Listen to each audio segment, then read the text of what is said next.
धमाल होता. It was chaos. आणि आम्ही वरळी गावात शूट करत होतो.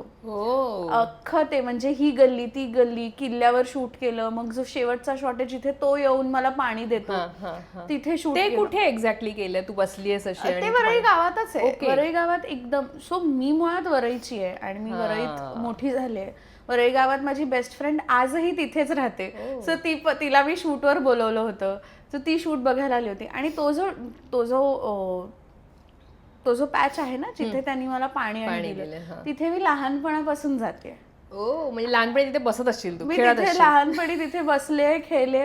कारण आणि मी तिकडे खूप असा माझा येतो मेरा इलाका आहे असं म्हणजे तिथे उगाच माझी एक शायनिंग चालू होती की इथून ना हे होतं ह्या कोपऱ्यात ना ते चालू असतं. कारण एक काय म्हणतो for me it was like मी माझ्याच घरी शूट करते असा एक माझ्यासाठी फील होता. त्यामुळे कितीतरी ओळखीची लोक पण तिथे अशी होती की ही का पळतेय हिचं काय सुरू आहे. कारण तिथली पण काही लोक मला ओळखतात. कारण माझी मैत्रीण लहान बालमैत्रीण आहे माझी. सो ती तिथेच राहते. तिच्याकडे घरी एवढं येणं जाणं असतं. तिच्या घरावरून पण मी पळायला आणि गेले होते. आमचं शूट तिथेच सुरू होतं. सो सगळ्यांचं एकतर झालं असं होतं की नक्की ह्या लोकांचं काय सुरू आहे. आणि तो जो सिक्वेन्स होता माहिती जिथे मी कलिंगड फेकून मारते तिथे तेव्हा ऍक्च्युली असं झालं की तिकडे ना एक आय थिंक दत्त मंदिर आहे कसलं तरी मंदिर आहे मला आता आठवत नाही. आणि असा तो छोटासा वरांडा आहे आणि मग ती चाळ आहे तिथे. सो मी त्या एका गल्लीतून अशी पळून येते कलिंगड घेऊन फेकते. असं सगळं झालं. आणि थोडा वेळ सुरुवातीला असं झालं होतं काही लोकांना वाटलं की ऍक्च्युली एक मुलगी 2 मुलांच्या मागे पळते त्यांना मारायला. सो जेव्हा मी आणि तो आम्ही वन शॉट घेतला होता की मी पळत येते कलिंगड फेकते जाते त्याचा पाय धरते. सो जसं मी त्याचा पाय धरला होता ना तिथली चाळीतली सगळी मुलं टाळ्या वाजवायला लागली कारण त्यांना वाटलं की खरं काहीतरी चोरांना किंवा कोणाला तरी पकडलंय. खूप धमाल केली आम्ही. खूप मजा आली. आणि सो त्यांनी माझ्यासाठी एक बॉडी डबल बोलवली होती. ती मुलगी बारीकच होती. ती स्टंट गर्ल असणार बेसिकली. आणि तिला सेम माझेच कपडे माझ्यासारखे कपडे आणि त्यात भरपूर पॅडिंग लावलं होतं सो दॅट ती जरा जाड दिसेल.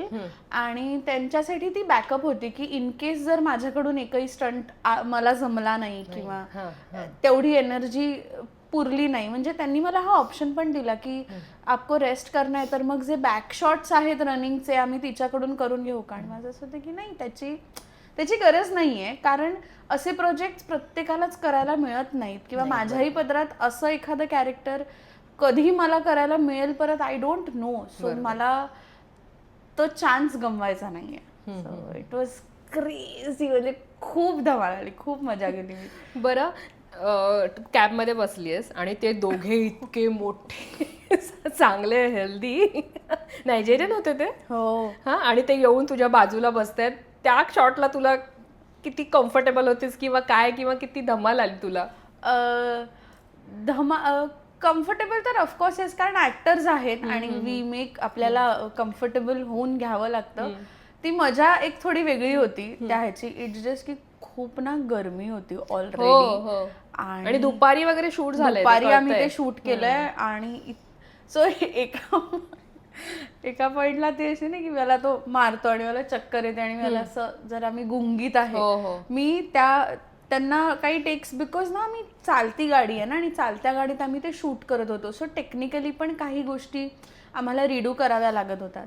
ते गुंगीत असण्याच्या ह्याच्यात मी लिटरली सांगते मी झोपा काढत होते मध्ये मध्ये कारण मी आफ्टर अ पॉइंट इतकं दमायला झालं होतं.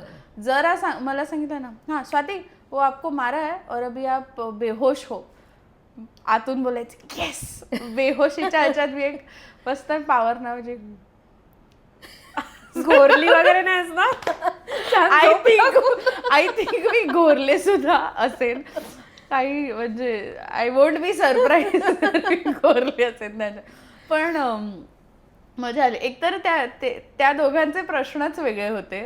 आणि म्हणजे दे वर ऑल्सो व्हेरी क्युरियस की Swati so what you do. I stay in Mumbai. त्यांचा एक वेगळा झोन होता. बट टाइमपास केला आम्ही. मी खूप ऑनेस्टली सांगू का मी खूप मजा केली. मी त्या इफ्स अँड बट्स मध्ये मी ह्या गोष्टीने फंक्शन करते ना की हे प्रोजेक्ट मला परत कदाचित मिळेल नाही मिळेल, आय डोंट नो. ही माणसं परत भेटतील नाही भेटतील, त्यांच्याबरोबर परत काम करायला मिळेल की नाही, आय डोंट नो. सो आज जे माझ्याकडे आहे ना, I want to make sure I make the best of it. मी इन जनरल मी त्या माइंडसेटने मी फंक्शन करते, बिकॉज मला त्या गोष्टीची ना मजा घालवायची नसते. So I take each day as it comes. मला आणखीन एक त्यातला शॉर्ट्स आठवतं की स्मगलिंग कसं करतात हे आपण इतकं डिटेलिंग कधीच पाहिलं नव्हतं की एक्झॅक्टली कशी होते किंवा काय करतात. आपण ऐकलं होतं, जुन्या सिनेमांमध्ये पाहिलं होतं आणि आत्ताच्याही काही सिनेमांमध्ये, पण हे जे तुमच्या तस्करीमध्ये जे दाखवलंय की तू जे लिटरली काहीतरी खातेस आणि ते पोटातून इथपर्यंत आणतेस, हे तुझ्यासाठी मला वाटतं सरप्रायझिंग असेल. अरे हा असं होतं. हो, कारण आम्ही जेव्हा रीडिंगसाठी अगोदर शूट सुरू होण्याच्या आधी जेव्हा सगळे रीडिंगला आम्ही भेटलो होतो, सो तेव्हा जो स्क्रिप्ट सुपरवायझर होता, डिरेक्टर होते, जे राघव सर होते, सो तेव्हा त्यांनी जेव्हा मला समजावलं की नक्की, कारण मला कळे ना की ही काय खाते, कसल्या पिल्स खाते. मग माझा असा प्रश्न होता की जर हिरोईनच्या पिल्स मी खाते तर मग त्या माझ्या पोटात काय होईल त्याचं, मला आय वॉज व्हेरी क्लूलेस. आणि मग जेव्हा त्यांनी सांगितलं, आय वॉज ब्लोन की लोक आजही असं करतात. आणि मला वाईट या गोष्टीचं वाटलं की जे फॉर एक्झाम्पल जे कॅरेक्टर मी केलं, आता त्यांनी मला फुल एक्सप्लेन करताना प्रॉपर की मोठ्या लेवलवर होतं, आणि मला म्हणजे स्वाती साळुंखेला पर ट्रिप फॉर एक्झाम्पल 5,000 ते 7,000 रुपये फक्त मिळतात. म्हणजे इफ वी सी, सो मी हा विचार करत होते की यार ऑलरेडी त्यांना पोपटच म्हणतात, आम्ही सगळे पोपट होतो ट्रान्सपोर्ट करणारे.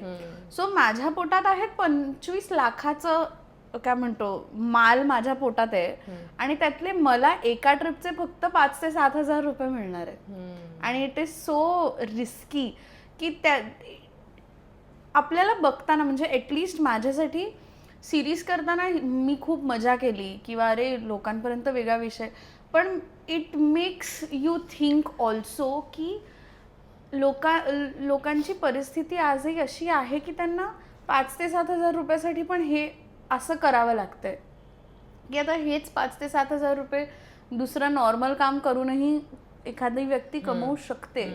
बट काय असेल, मला असं हे सगळं माझ्या डोक्यात तेव्हा सुरू होतं. आणि सो बेसिकली ते पिल्स जे असतात त्याच्यात त्यांना कोट करून त्याला लॅक्सेटिव्हमध्ये, कॉन्डममध्ये रॅप करून ते खायला लावतात, सो दॅट इट डझंट काय म्हणतो ते ओपन नाही होणार, ते बस्ट नाही होणार, झालं तरी ती त्या रॅपिंगमध्येच असणार.